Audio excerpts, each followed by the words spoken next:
Marks వార్త 10వ అధ్యాయం దయచేసి 21వ వచనం 23వ వచనం. యేసు అతని చూచి. 23వ వచనం. అప్పుడు యేసు చుట్టూ చూచి. ప్రార్థన చేసుకుందాం. దయగలిగిన మా గొప్ప తండ్రి, ప్రేమ కలిగిన మా తండ్రి,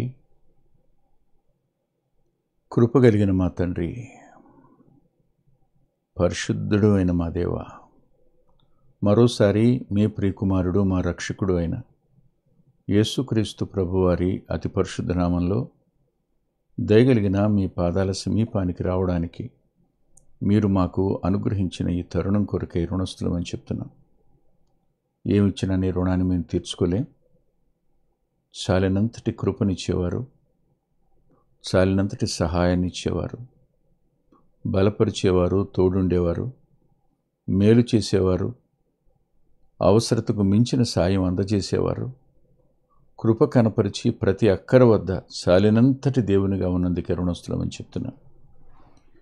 ఈ అధ్యాయాన్ని, ఈ సంఘటనను మేము అధ్యయనం చేయడానికి మీ ఆత్మ సహాయాన్ని అర్థిస్తూ యేసుక్రీస్తు ప్రభువారి పేరట ప్రార్థిస్తున్నాం తండ్రి. ఆమేన్. ఒక శ్రేష్టమైన విషయం ఏమిటంటే, ప్రభువు జీవితం మన కళ్ళ ముందుకు పరిశుద్ధాత్మ దేవుడు తీసుకొని వస్తున్నప్పుడు ప్రతి సంఘటన వద్ద ఆయన దైవత్వం స్పష్టంగా కనపడుతుంది. ప్రతి సంఘటన వద్ద ఆయన మానవుల ఎడల కనపరిచినటువంటి ప్రేమ కనపడుతుంది. ఆయన దైవత్వం అని ఎందుకన్నాను అంటే, అన్నీ ఎరిగిన వాడై ఉండి కూడా ప్రేమించడం అనేది దేవునికి ఒక్కనికే సాధ్యం అవుతుంది. మానవునికి సాధ్యం కాదు. చాలాసార్లు అంతరంగంలో మనం కొంతమంది వ్యక్తులు చేసినటువంటి కార్యాలు జ్ఞాపకానికి వచ్చి వేదన వస్తుంది. వాళ్ళు ఏం చేయబోతున్నారో అర్థమయ్యి మరింత బాధపడతాం. మధ్యలో మన ప్రేమను పోగొట్టుకుంటాం. ఆశ్చర్యం ఏమిటంటే, ఇక్కడ మనకు ఓ వ్యక్తి కనిపిస్తాడు. ఆ వ్యక్తి పరిగెత్తుకొని వచ్చి అని రాసుంటుంది 17వ వచనంలో. పరిగెత్తుకొని వచ్చి ప్రభు మార్గాన్ని వెళ్ళిపోతున్నాడు, అతడు పరిగెత్తుకొని వచ్చాడు, ఆయన ఎదుట మోకాళ్ళున్నాడు. ఇది నిజంగా ఆశ్చర్యకరమైన సంగతే. ఎందుకంటున్నానంటే, ఈ వ్యక్తిని గురించి సినాప్టిక్ గాస్పెల్స్లో రాసింది. అతడు యవనస్తుడని రాసింది, అతడు అధికారని రాసింది, ఇలా ధనవంతుడని రాసింది. ఓ యవ్వన కాలంలో ఉన్న వ్యక్తి ఓ యవనస్తుడి కాళ్ళ దగ్గర మోకరించటం అనే అది ఉందే, నిజంగా ఆశ్చర్యం. సహజంగా యవన కాలంలో ఉన్న వ్యక్తికి అధికారం ఉండి, యవన కాలంలో ఉన్న వ్యక్తికి ఐశ్వర్యం ఉండి, అతడు నీతిగా బ్రతికేవాడు అయితే,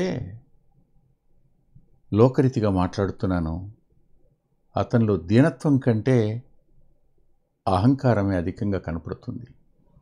ఎవరినీ లెక్క చేయనితనం, తాను గొప్పవాడు అనే భావం, తనకంటే శ్రేష్ఠుడు ఇంకొకడు ఉండడు అనే ఆలోచన ఆ వ్యక్తిలో కనిపిస్తుంది స్పష్టంగా. చదువుకునే రోజుల్లో కొద్దిమందిని చూసేవాళ్ళం. వాళ్ళు లాస్ట్ బెంచెస్లో కూర్చునేవాళ్ళు, బాగా ఉన్నవాళ్ళ పిల్లలు వాళ్ళు. ఎప్పుడు క్లాస్ వదిలిపెట్టేస్తాడా, బయటికి వెడదాం, బయటికి వెళ్ళి సరదాగా తిరుగుదాం, ఖర్చు పెడదాం, ఇది ఆలోచన వాడికి. ఎవరిని లెక్క చేయరు. ఒకవేళ ఫ్యాకల్టీ ఏమైనా అనుకుంటుంది అనే భయం కూడా వాళ్ళకు ఉండేది కాదు. వారు గర్వంగా ఉండేవాళ్ళు, చాలా గర్వంగా ఉండేవాళ్ళు. మౌనంగా ఉండే నేను గర్విష్ఠగానే కనపడేవాడిని, తమ ఇష్టానుసారంగా జీవించేవాళ్ళు గర్విష్ఠులుగానే కనపడేవాళ్ళు. అలాంటి యవ్వన కాలంలో ఈ వ్యక్తి ప్రభు పాదాల దగ్గర మోకరించడం అనే పదం, పరిగెత్తుకొని వచ్చి ఆయన ఎదుట మోకరించాడనే పదం, ఇది అరుదుగా లేఖనాలు చెప్తున్న మాటలు. ఆయన ఎదుట మోకాళ్ళు నిన్న యవ్వనంలో కనిపించిన దీనత్వం, అధికారిలో కనిపించిన దీనత్వం, ధనవంతులలో కనిపించిన దీనత్వం. దీనత్వం అందామా, లేకపోతే తగ్గించుకున్నాడు అందామా? తగ్గించుకోవడం అనే పదమే సరైనేమో. తగ్గించుకోగలిగాడు, అలా అంటే ఇంకా చక్కగా ఉంటుంది. తగ్గించుకోగలిగాడు. తగ్గించుకోవడం మాత్రమే కాదు, ఇలా అన్నాడు, సద్బోధకుడా అన్నాడు. సద్బోధకుడా అనే పదం ఎవరికి వర్తిస్తుంది? చాలామంది బోధకులు ఉన్నారు, వారందరికీ ఈ పదాన్ని ఆపాదించలేం. మంచి బోధకుడు అనంటే ఎలక్వెంట్ స్పీకర్ అని అర్థం కాదు, లేకపోతే శ్రేష్టంగా బోధించేవాడు అని కూడా కాదు, అద్భుతమైన సంగతులు చెప్పేవాడు అని మాత్రమే కాదు.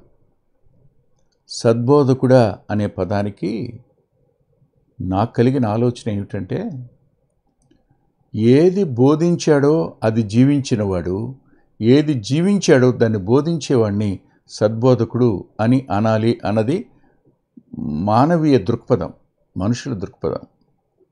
కానీ ప్రభు ఆ పదానికి భలే అర్థం చెప్పాడు. అతడి మోకాళ్ళుని ఉన్న ఆ స్థితిలో అతని అంతరంగం దగ్గరికి తేబడిన ఓ ఉన్నతమైన ఒక ప్రత్యక్షత అదేమిటంటే, నన్ను సత్పురుషుడని ఎలా చెప్తున్నావు అన్నాడు. సద్బోధకుడు, సత్పురుషుడు రెండు విషయాలు. బోధ, వ్యక్తిత్వం రెండు కనపడుతున్నాయి ఆయనలో. సత్పురుషుడని నువ్వు నన్ను ఎందుకు అంటున్నావు అన్నాడు. అంటే అతని అంతరంగంలో ఏముంది?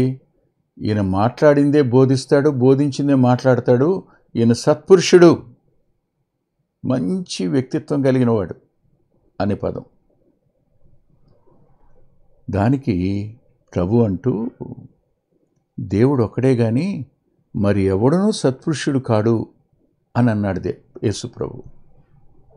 ఈ మాట ఆయన పలికితే నేను దేవుణ్ణి కాను అని చెప్పుకోవడం కాదు. కుహన అవగాహన, అపవాది బోధించేటువంటి తంత్రం, మానవుని అంతరంగంలో ప్రవేశించిన అనుమానాన్ని బట్టి వచ్చేటువంటి సందేహాలే కానీ అది కాదు. అక్కడ ఆయన ఎందుకు ఈ మాట చెప్పాడు? నిత్య జీవం కావాలని నా దగ్గరికి వచ్చావు నువ్వు. నా దగ్గరికి వస్తే నిత్య జీవం ఇవ్వగలిగింది ఎవరు? ఆయన చెప్పాడు స్పష్టంగా. యోహాను సువార్తలో ఆయన మాట్లాడుతూ చెప్పిన మాట మనం చూద్దాం. సువార్తలోనూ ఆ మాట కనపడుతుంది మనకు. అదే రీతిగా పత్రికలో కూడా కనపడుతుంది. ఆయన చెప్తూ సువార్తలోనైతే ఆయన ఇలా అన్నాడు.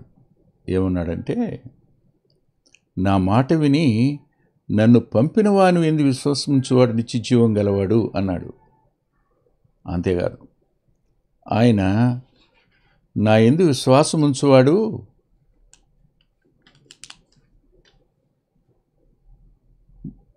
మరణంలో నుంచి జీవంలోనికి దాటిపోయాడు అన్నాడు. అంటే నిత్య జీవం కలిగినవాడు అన్నాడు.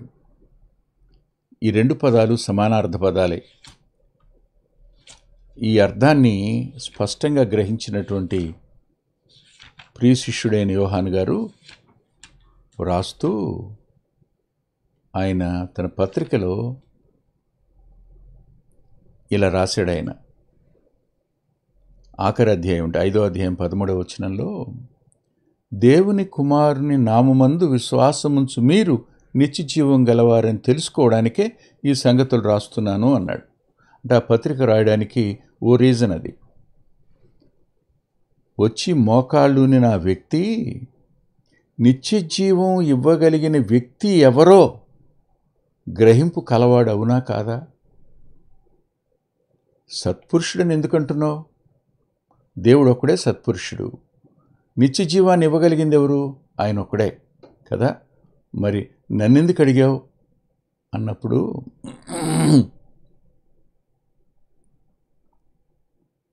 ఆ వ్యక్తి ఏమనాలి?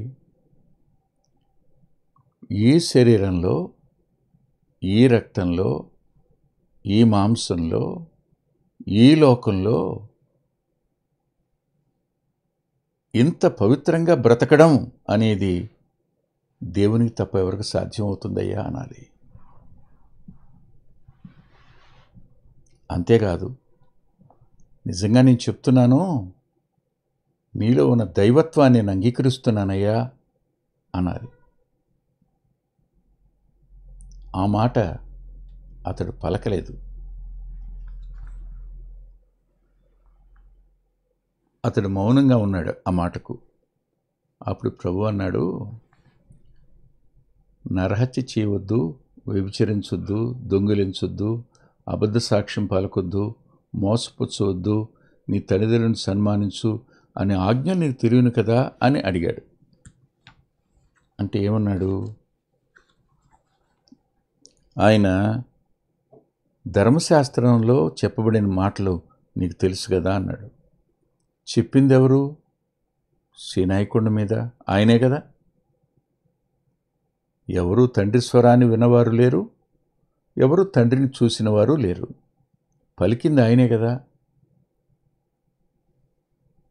యుగాల నుంచి ప్రత్యక్షమవుతున్నవాడు ఆయనే కదా, అనాది కాలం నుండి శాశ్వత కాలం వరకు.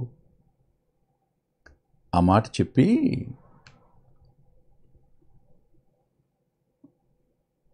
నువ్వు విన్నావు కదా అని అనగానే ఇంకా ప్రభు చెప్పే మాటకు అతను వెంటనే అడ్డం పడి, బోధకుడా, ఇందాకేమో సద్బోధకుడా అన్నాడు, ఇప్పుడేం బోధకుడా అన్నాడు. ఏం ఒమిటయింది? సత్ అనే పదం ఒమిటయింది. అంటే ఏం అంగీకరించలేకపోయాడు? ఒకటే, ఆయన దైవత్వాన్ని అంగీకరించలేకపోయాడు. ప్రభువు స్పష్టంగా మాట్లాడుతూ, నేనే ఆయననని మీరు అంగీకరించని ఎడల మీరు మీ పాపములోనే ఉండి మరణింతురు అన్నమాట. నేనే ఆయననని మీరు అంగీకరించని ఎడల. యేసుక్రీస్తు ప్రభువులో ఉన్న దైవత్వాన్ని అంగీకరించని వాడు ఎవడైనా తన పాపంలో నుండి నరకానికి పెడతాడు. ప్రభు యొక్క దైవత్వాన్ని ఏమాత్రం కొంచెం తక్కువ చేసిన అటువారు పరలోకానికి అర్హులు కారు. జ్ఞాపకం పెట్టుకోండి. ఇతడు సద్బోధకుడా అన్న మాట నుంచి ఎప్పుడు దేవుడు ఒక్కడే గాని అన్నాడో అప్పుడు బోధకుడా అని పిలిచాడు. పిలిచి బాల్యం నుండి ఇవన్నీ అనుసరిస్తూనే ఉన్నాను అన్నాడు. బాల్యం నుండి చేస్తున్నాను ఇవన్నీ అన్నాడు. అన్నప్పుడు 21వ వచనంలో యేసు అతన్ని చూచి అతన్ని ప్రేమించి, వాస్తవానికి ప్రభు చూడగానే బాల్యం నుండి అనుసరిస్తున్నదంతా అతని ప్రభు కళ్ళ ముందు కనిపించింది. ధర్మశాస్త్రాన్ని ఆచరించడానికి అతడు పడిన ప్రయాస, యవన కాలంలోనే పడిన ప్రయాస, అందుమూలంగా అతడు ఆశీర్వదించబడిన విధానం, అంతేగా, తల్లిని తండ్రిని సన్మానించేవానికి మేలు కలుగుతుంది అనే లేఖనం ఉంది. తల్లిని తండ్రిని సన్మానించేవానికి క్షేమం కలుగుతుంది అనే లేఖనం ఉంది. తల్లిని తండ్రిని సన్మానించేవానికి దీర్ఘాయుష్ కలుగుతుంది అని కూడా లేఖనం చెప్పింది. మూడంతల ఆశీర్వాదం ఉంది. ఇతడు క్షేమస్థితిలో ఉన్నాడు, ఇతడు మేలు పొందినవాడుగా ఉన్నాడు. యవ్వన కాలంలోనే ధనవంతుడు, యవ్వన కాలంలోనే అధికారి.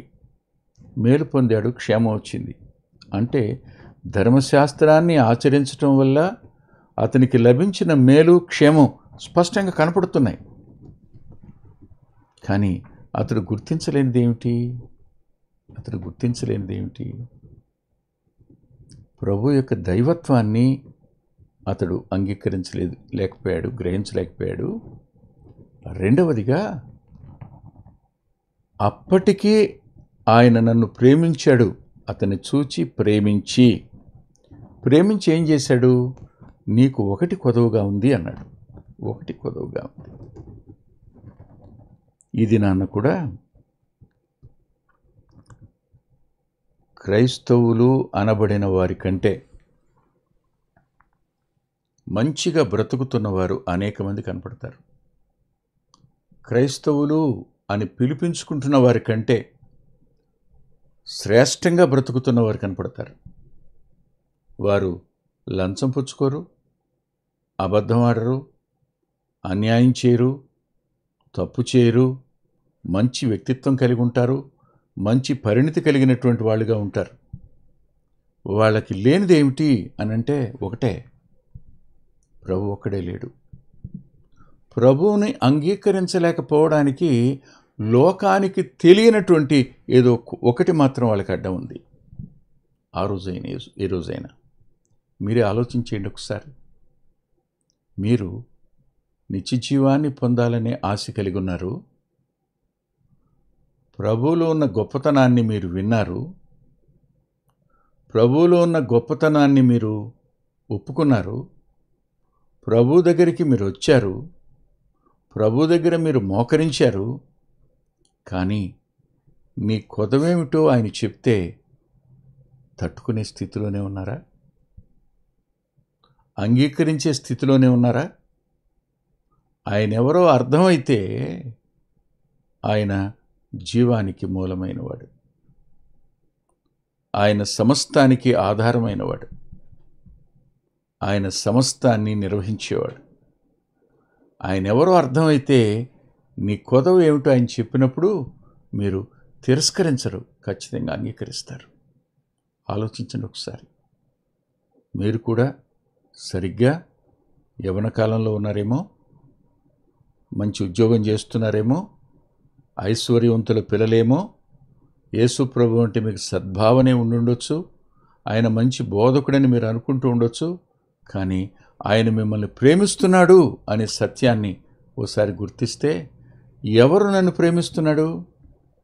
నా కోసం భూమి మీదకి మానవుడిగా వచ్చిన ఆయన, యవ్వన కాలంలో ఉండి నా ముందు నిలబడినవాడు, రక్తమాంసాల్లో పాలివాడైనవాడు, దైవత్వం యొక్క సర్వ పరిపూర్ణత శరీరాకారంలో నివసిస్తున్నటువంటి దేవుడు అనే సత్యం మీకు అర్థమైతే ఆయన ప్రేమ అర్థమవుతుంది.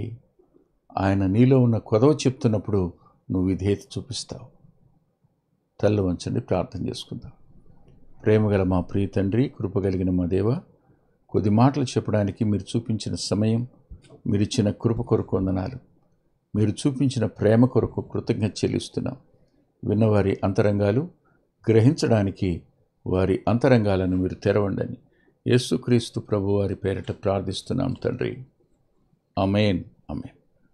ప్రభు చిత్తమైతే ఆదివారం ఉదయం 9:30 గంటలకు లైవ్లో కలుసుకుందాం.